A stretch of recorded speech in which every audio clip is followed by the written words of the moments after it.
प्रथमतः आपण कोणतंही मैदान घेत असताना पहिलं तिचं आपण राज्य शासनानं जी आपल्याला नियम अटी घालून दिलेले आहेत त्या माध्यमातून आपण पहिली मैदानाची परवानगी घेतो.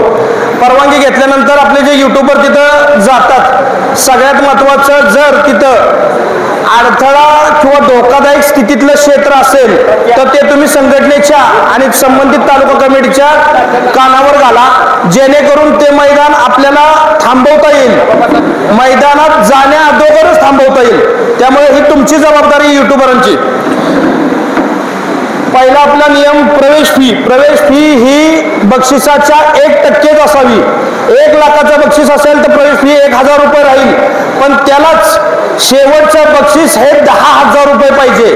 प्रवेश फी 1% घेतल्यानंतर पहिलं बक्षीस 1 लाख असेल तर शेवटचं बक्षीस 10,000 पाहिजे. पहिलं बक्षीस 51,000 असेल तर शेवटचं बक्षीस 5,000 पाहिजे. आणि पहिलं बक्षीस थार, ट्रॅक्टर, पिकअप अशा स्वरूपाचं असेल तिथं आपण 5,000 रुपये प्रवेश फी भरतो, तर शेवटचं बक्षीस 51,000 रुपयाचं राहील. दुसरी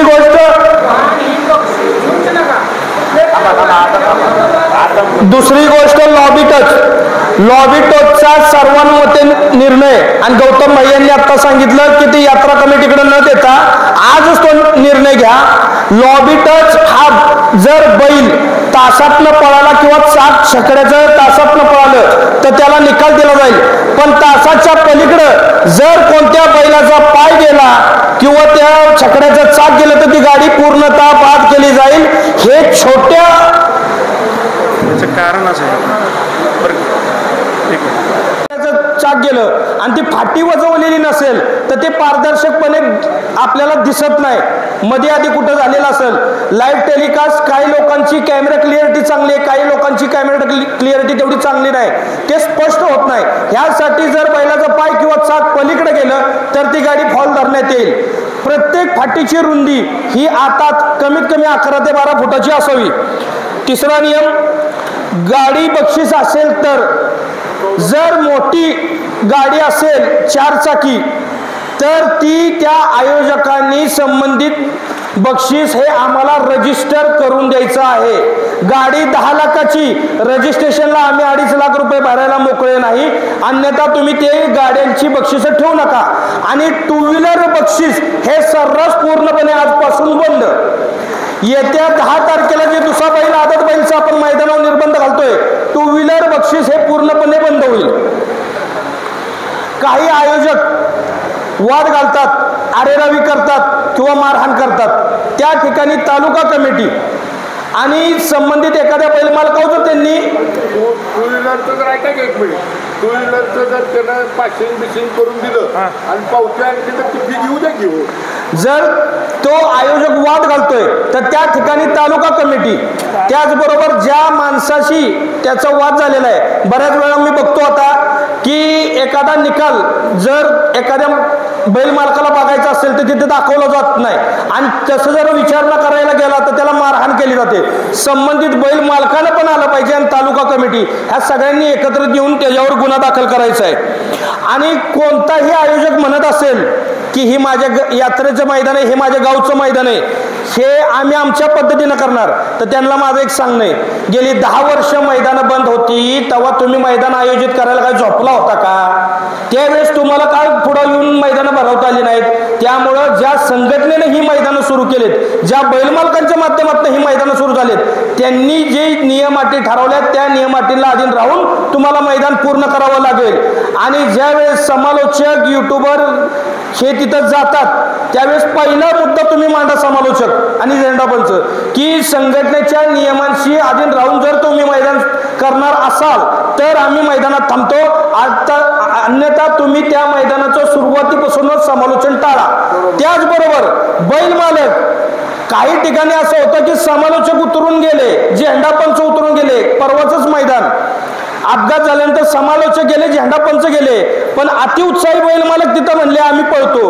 ह्या गोष्टी कदापि सहन केल्या जाणार नाहीत. संबंधित चित्रीकरणात जर तुम्ही आढळला तर तुमच्यावर बी गुन्हा दाखल होणार, एवढं लक्षात ठेवा.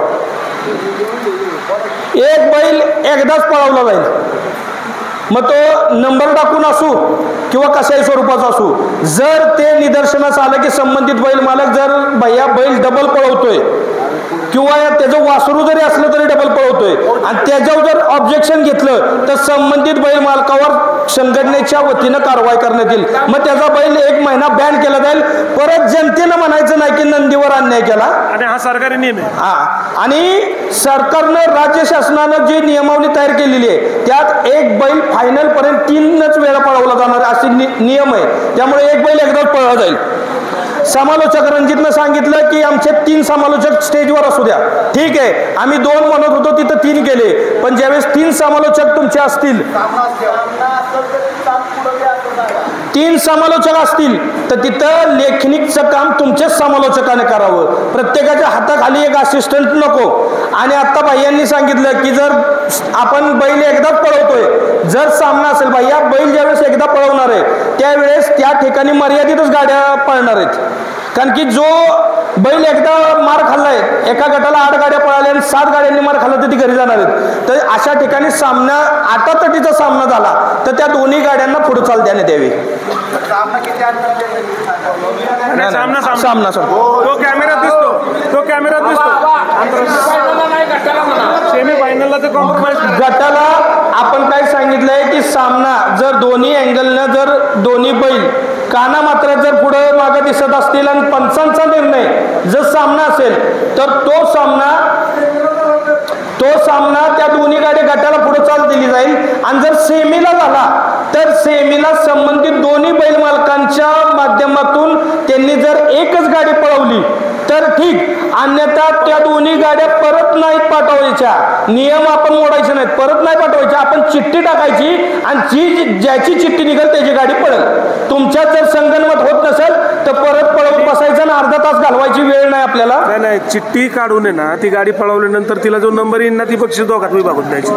ते मग ह्यासाठी आणि त्या दोघांनी संगनमत करून जर सांगितलं की एक गाडी पळू द्या, दोन्हींचे बैल एकत्र होऊ द्या किंवा जी गाडी फास्ट आहे ती पळू द्या, तो सर्वस्वी अधिकार त्यांचा राहील. एका मैदानात एका समालोचकाचं नाव असल्यावर असं आपण आता बघितलंय की एका दिवशी 3 मैदान आहेत आणि 3 मैदानात सुनील मोरेंचं नाव आहे.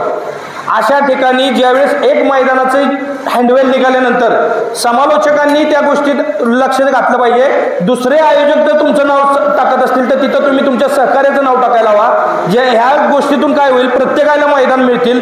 एकाचं नाव 3 ठिकाणी असल्यावर जरा थोडंसं त्या गोष्टीला विपर्यास होतोय त्या गोष्टीचा. तसंच झेंडापंच एका मैदानात एकच झेंडापंचाचं नाव असावं, 3 मैदानात एकाच झेंडापंचाचं नाव येते. थर्ड अंपायरची निर्णायक भूमिका तालुका कमिटीवरती समालोचक आणि आमच्या तालुका कमिटीत आम्ही एक पर्यवेक्षक नेमणार आहोत प्रत्येक मैदानात. तो पर्यवेक्षक आणि समालोचक हे दोघं एकत्रित येऊन थर्ड अंपायरची भूमिका बजावतील.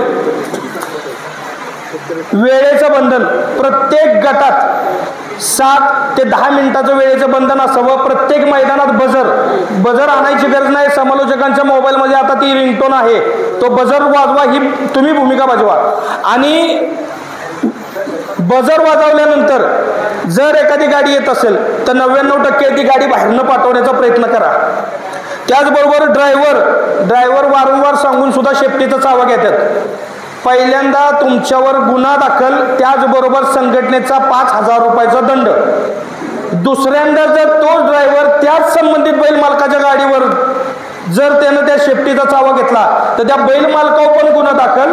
त्याचबरोबर संबंधित ड्रायव्हरला 1 महिना बंदी.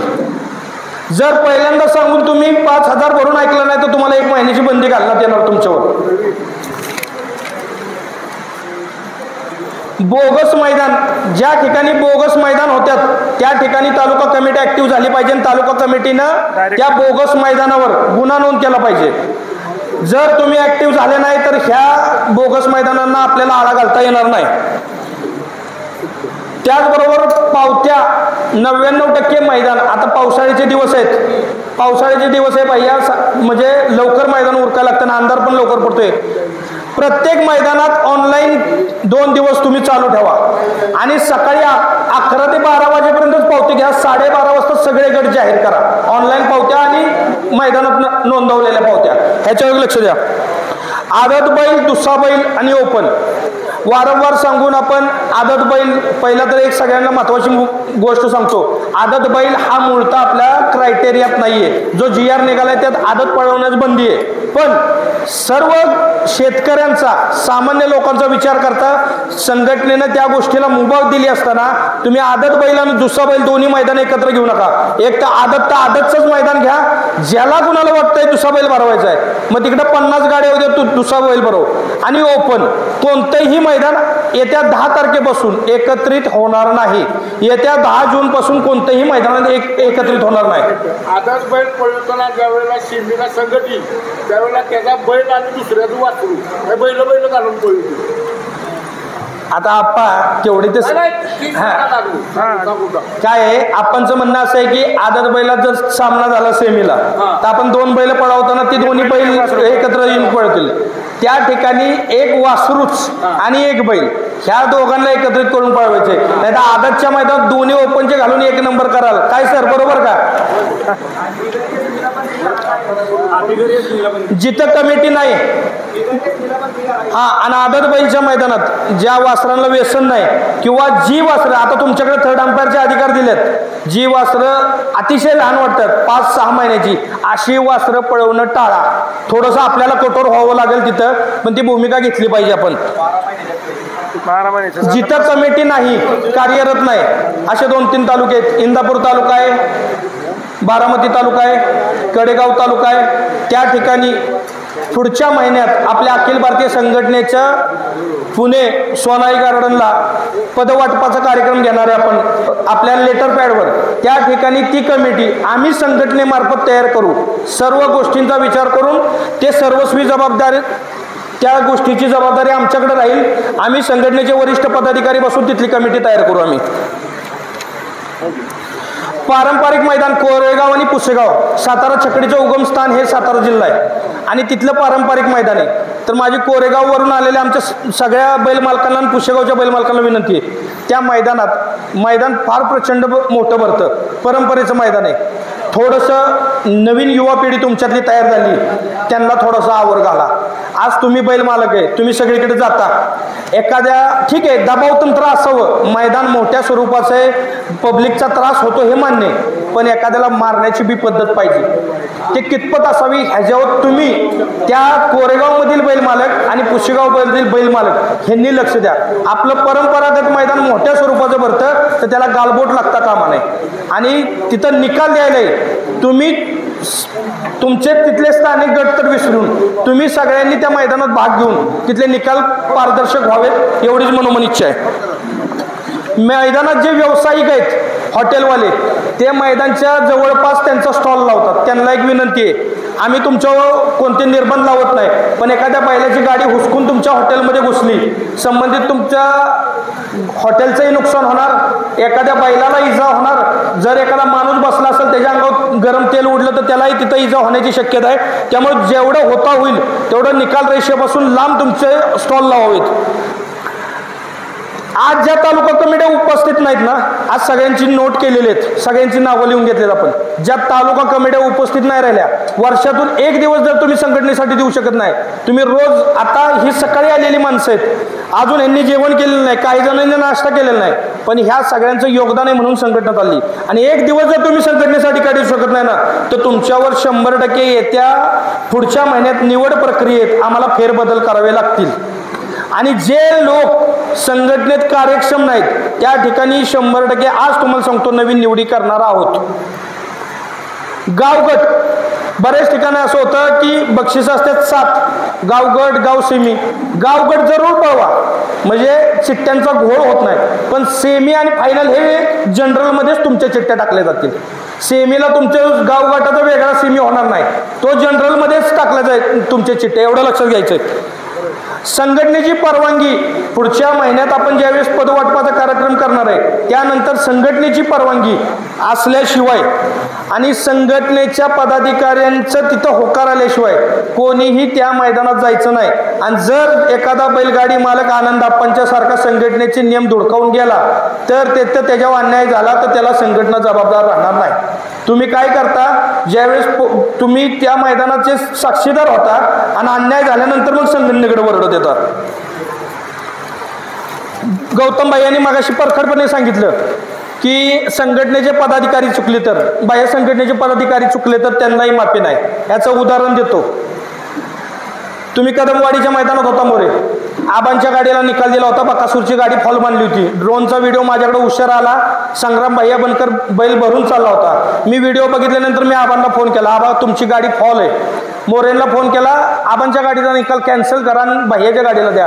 आबा म्हणले अहो पैलवान थोडी मी खाली होतो. आबा म्हणलं जे काय मला दिसलं ते मी व्यतीत केलं, तुमची गाडी फॉल आहे, तुम्ही मोठ्या मनाने ती स्वीकारा.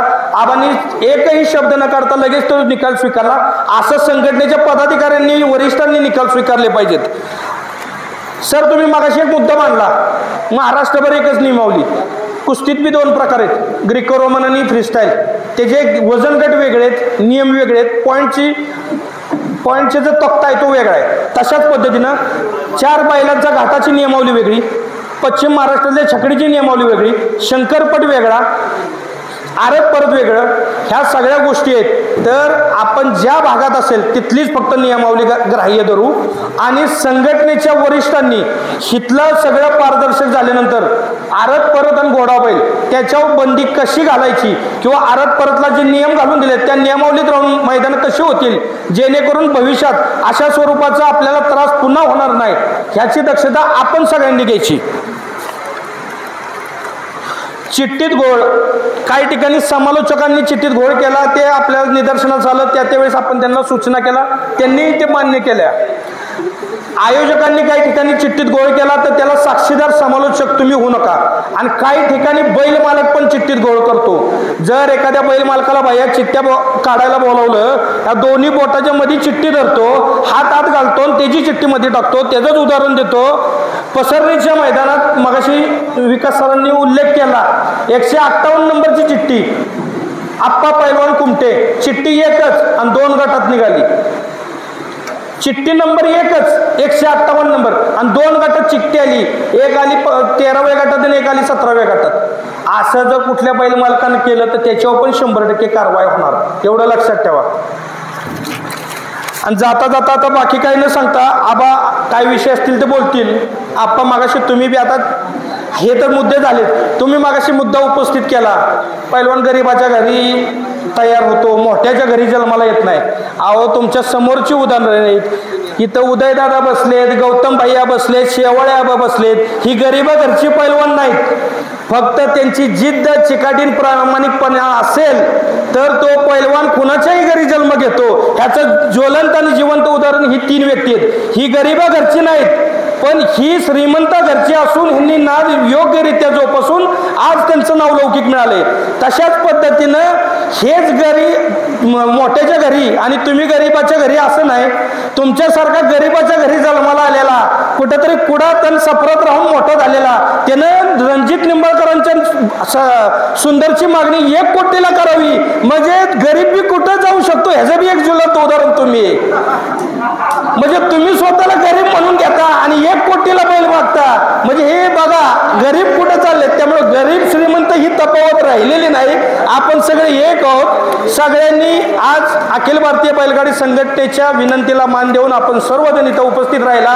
त्याचबरोबर फलटण तालुका अध्यक्ष रणजित सर आणि त्यांच्या सहकार्याने सुंदर असं नियोजन केलं, त्याबद्दल मी सगळ्यांचा आभार मानतो. आणि निकाल हा बैलांच्या कोणत्याही अवयव पुढे दिसेल त्याच्यावर असेल. निकाल हा नुसता पायावर किंवा नुसतं तोंडावर असणार नाही, जो अवयव पुढे असेल त्याच्यावर निकाल दिला जाईल. कुठलाही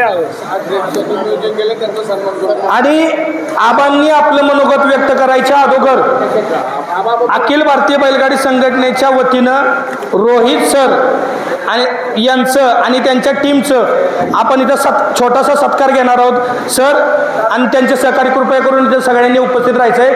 ज्या युवा संघटनेचे पदाधिकारी आहेत माझ्या अक्षय मोरे, अमोल दैवत, प्रवीण दसवडकर, बाबा जगताप तुम्ही या, तुमचे झाले ना तालुकाध्यक्ष आप्पा या, राहुल जगताप तुम्ही या, तुषार पैलवान या, सगळे या. हो सर या. निखिल शेठ प्रसिद्धी बसून लांब असणारा आमचा एक सहकारी निखिल गोरडे तुम्ही या. अमोल चला.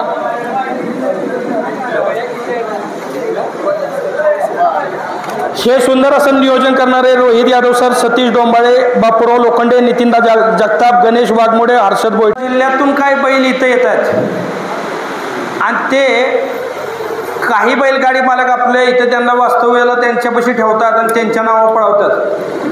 ते बैलवाले इथं येतात, त्या ज्यावेळेस ते इथं आलेत त्यावेळेस त्यांची आपण जर त्यांना किंमत विचारली तर साधारण 2-3 लाख रुपये सांगतात.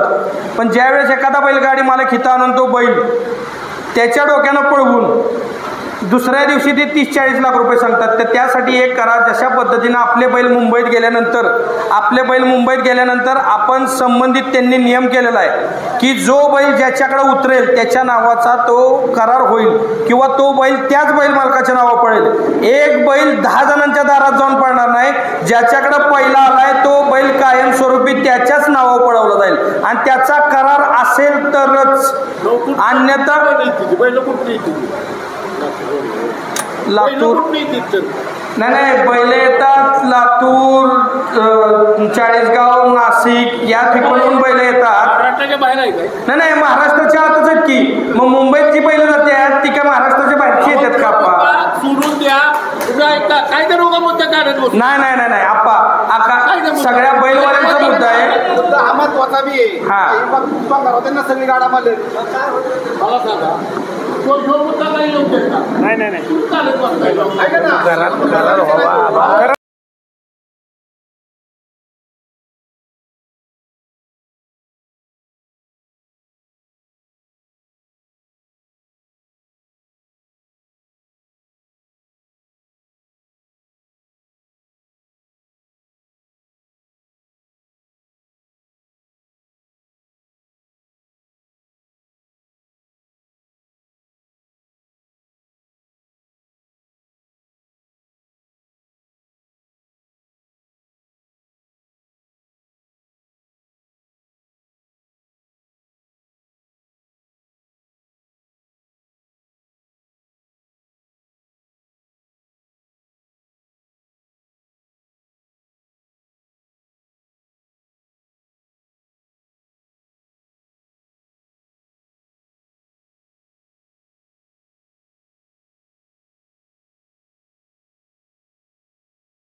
आणि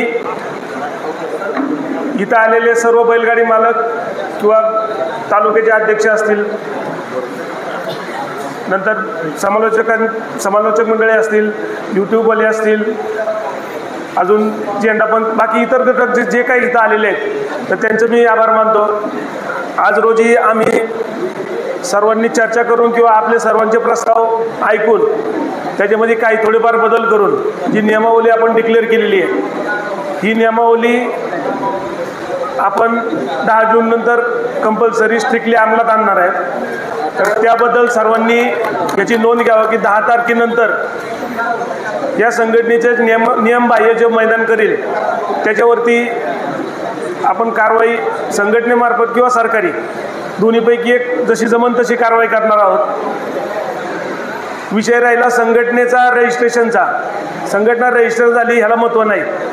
या संघटनेने रजिस्टर नसताना सुद्धा जे काही 10 वर्ष कुठलीही अपेक्षा किंवा कुठली प्रसिद्धीची अपेक्षा न ठेवता काम केलेलं आहे.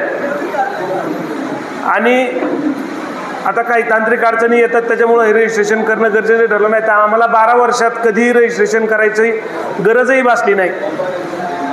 हा एक तांत्रिक मुद्दा झाला रजिस्ट्रेशनचा. आणि ह्या रजिस्टर झालेल्या संस्थेला बैलगाडा मालकांनी स्वतःचे नाव रजिस्टर करून घ्यायचे आहे. त्याची पद्धत जी काय असेल ती आपण सर्व मालकांपर्यंत पोचवू. कारण इथून पुढं जो मालक संघटनेकडं त्याचं नाव रजिस्टर करणार नाही त्याच्याबद्दल कुठेही हस्तक्षेप केला गेला जाणार नाही पुढं, किंवा त्याच्यासाठी संघटना कुठं बांधणार नाही. कारण काय होतं की त्या प्रत्येक माणूस जोपर्यंत अडचणीत येत नाही तोपर्यंत त्याला संघटनेचं महत्त्व कळत नाही. ह्याचं एक जिवंत उदाहरण म्हणजे आम्ही 6 महिन्यापूर्वी जरा पैलवानांना सांगितलं होतं की आपण थांबू, आणि आपण काम करत असताना आणि त्याच्यानंतरचा जो फरक आहे तो सर्वसाधारण बैलगाडा मालकाला जोपर्यंत कळत नाही तोपर्यंत आपण काम करू शकत नाही किंवा आपलं महत्त्व पटत नाही लोकांना, तोपर्यंत आपण काम करू शकत नाही. आणि माझ्या अंदाजाने गेल्या 3-4 महिन्यामध्ये लोकांच्या बोलण्यातनं जो सूर प्रत्येक वेळेस मी मैदानात असताना येत होता की संघटना कार्यरत असल्याशिवाय या खेळाचं काही खरं नाही. हाच जो फरक होता. ह्याच्यासाठी आम्ही 6 महिने थांबलो होतो. आम्ही काही कंटाळलो नव्हतो, काय नव्हतं. परंतु फुकट मिळलेली गोष्ट आहे ना माणसांना पचत नाही, म्हणजे त्याचं महत्त्व कळत नाही. त्याच्यामुळं थांबून तो काळ आणि आत्ताचा काळ याच्यातला जो फरक आहे तो जाणवण्यासाठी आम्ही थांबलो होतो. परंतु आता ही जी नियमावली केलेली आहे या नियमावलीला अनुसरून जे मैदान करणार नाही त्याच्यावरती कारवाई करायची संघटनेने 10 जून नंतर पूर्ण मानस केलेला आहे. इथून पुढे माझी फक्त सर्वांना एकच विनंती राहील की हे सगळं काम करत असताना तालुका कमिटीवरती जे लोक नेमले गेलेले आहेत ते लोक फारशा ॲक्टिव्ह दिसत नाही आहेत. ज्यावेळेस नेमणुका व्हायच्या होत्या त्यावेळेस अक्षरशः म्हणजे लोक एकामेकाशी वाद घालून स्वतःच्या नेमणुका करून घेतलेल्या आहेत तिथं. आज रोजी तालुका कमिटी फार कमी ठिकाणी ॲक्टिव्ह दिसते. ॲक्च्युली पैलवानांना फोनच गेला नाही पाहिजे. तालुका कमिटीनेच तिथं त्या मैदानावरती राहून आयोजकाला आणि बैलगाडी मालकाला दोघांनाही मदत करून तो दिवस पार करण्यासाठी तालुका कमिटीची फार महत्त्वाची भूमिका राहणार आहे. तर तालुका कमिटीने यामध्ये प्रमुख भूमिका असल्यामुळं तिथं उपस्थित राहून ते मैदान पार पाडायची जी जबाबदारी आहे ती पार पाडली पाहिजे. कारण खालच्या लेवलला वरती समजा आम्ही काम करत असताना तालुका लेवलचे जे लोक काम करणार आहेत ते यात्रा कमिटीची ओळखीचे असतात किंवा त्यांच्या संबंधित असतात, तेच तिथं निर्णय घेऊ शकतात. आम्हाला पूर्ण माहिती मिळायला फार वेळ जातो. तालुका कमिटीच्या लोकांनी तिथं प्रत्येक ठिकाणी प्रत्येक मैदानात आयोजकांनी सुद्धा त्यांना तिथं संधी दिली पाहिजे. आणि थर्ड अंपायर म्हणून तालुका कमिटीचा जो माणूस तिथं काम करत असतो त्याचा निर्णय बैलगाडी मालकांनी मानला पाहिजे.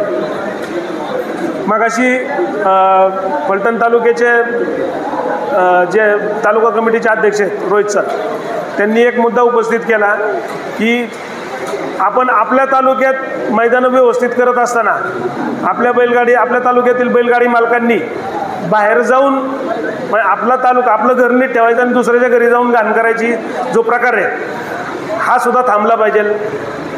आपल्या तालुक्यात आपण चांगले सगळे मैदानं करतो, चांगलं वागतो, पण बाहेर गेल्यानंतर आपण दुसऱ्याच्या तालुक्यामध्ये जाऊन दुसऱ्याच्या गावामध्ये जाऊन आपण जो राडारपाटा करतो हा एक विषय नीतिमत्तेचा आहे. आणि मुळात बैलगाडा शर्यत ही सरळ व्हावी ही कल्पना म्हणजे हा खेळच असा आहे की स्वतःनी जर नीतिमत्ता प्रत्येक बैलगाडी मालकांनी स्वतःची नीतिमत्ता जर साफ केली ना आणि स्वतःचे हार पचवायची ताकद जर ठेवली तर मला नाही वाटत त्या ठिकाणी वाद होतील किंवा कुठे मतभेद होतील. त्याच्यामुळं प्रत्येकाने स्वतःची नीतिमत्ता आणि हार पचवायची ताकद या दोन्ही जर सांभाळल्या तर ह्या नियमावलीची सुद्धा मला वाटतं गरज पडली नसती. आत्ता परिस्थिती अशी आहे की संघटनेने इतके दिवस जो लढा दिला समोर दुश्मनी वेगळा होता, पण आत्ता संघटनेला लढायच्या स्वतःच्याच माणसांची म्हणजे घरसाबिरी असल्यासारखं काम झालेलं आहे. आणि घरसाबिरी असल्यानंतर वाटोळ व्हायला वेळ लागत नाही हे आपण पाहिलेलं आहे. त्याच्यामुळं स्वतः सुधरा आणि हे बैलगाडा क्षेत्र आपलं स्वतःचं घर असल्यासारखं समजून स्वतः जबाबदाऱ्या स्वीकारून स्वतः हार पत्करायची जर स्वीकारला प्रत्येक माणूस प्रत्येक बैलगाडा मालक तर ह्या नियमावलीची मला वाटतं भविष्यात गरजसुद्धा भासणार नाही किंवा या नियमावलीचा आधार घेऊन कुठं वादसुद्धा होणार नाही. तर माझी एवढीच नम्र विनंती राहील सगळं बैलगाडी मालकांना आणि सगळं आयोजकांना की तुम्ही स्वतःची नीतिमत्ता सांभाळून फक्त खेळ खेळा, याच्यामध्ये वाद होणार नाही. आणि बैलगाडा शर्यत हे जागतिक पातळीवरती तर पोचलेलंच आहे, पण ह्याची म्हणजे सीमा राहणार नाही. तर एवढं मी सर्वांना विनंती करून सगळं सांगून मी माझे 2 शब्द संपवतो आणि सर्वांचे पुनश्च एकदा आभार